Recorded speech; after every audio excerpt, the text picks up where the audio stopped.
मित्रों, स्वदेशी चैनल में आपका स्वागत है। अगर आपने अभी तक हमारा चैनल सब्सक्राइब नहीं किया है तो प्लीज़ सब्सक्राइब करें और नए अपडेट्स के लिए बेल आइकन दबाएं। आज मैं आपको भारत और चीन के बीच हाल के दिनों में उठे सीमा विवाद के बारे में बताने जा रही हूं।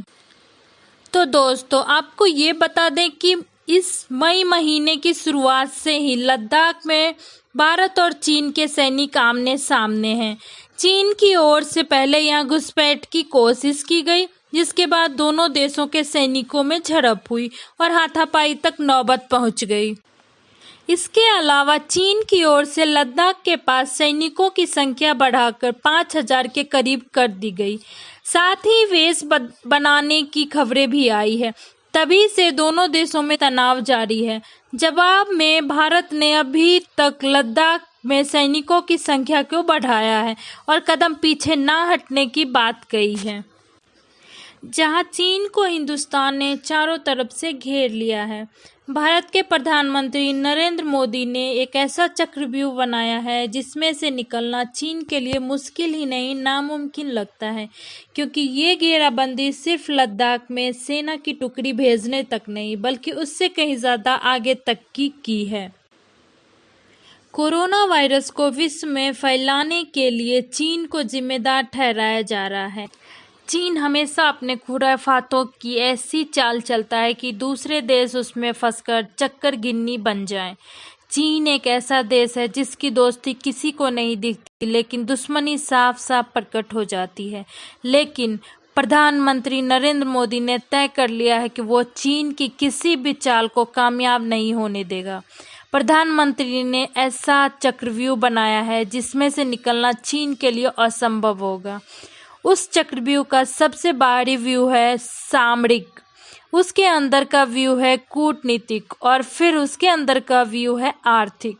तो एक एक कर जान लीजिए कि कैसे चीन की विस्तारवादी सोच को लगाम कसने के लिए प्रधानमंत्री मोदी ने बना रखा है एक जबरदस्त राजनीतिक चक्रव्यूह। इसकी शुरुआत होती है रक्षा मामलों से। पूर्वी लद्दाख के 3 केंद्रों पर चीन ने घुसपैठ कर ली, अपनी सैनिक टुकड़ी के साथ डट गया। उसने सोचा होगा कि भारत कोई पलटवार नहीं करेगा, लेकिन हिंदुस्तान की सेना जा डटी। वैसे चीन अब युद्ध की तैयारी शुरू कर रहा है। चीन के राष्ट्रपति ने किसी देश का नाम नहीं लिया कि वो किससे युद्ध के लिए तैयारी कर रहे हैं। वैसे चीन का सबसे बड़ा कूटनीतिक युद्ध तो अमेरिका से चल रहा है, जो कोरोना पर शुरू हुआ है।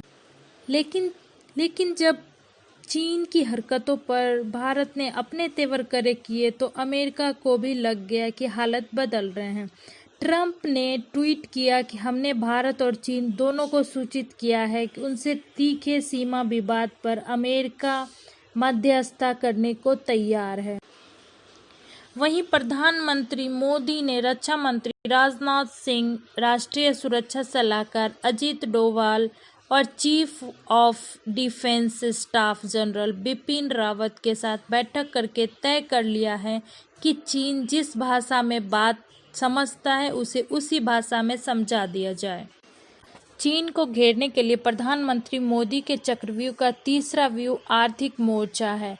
कोरोना ने दुनिया में चीन की साख को मिट्टी में मिला दिया है। वहां पर कोई भी कंपनी काम करना नहीं चाहती है।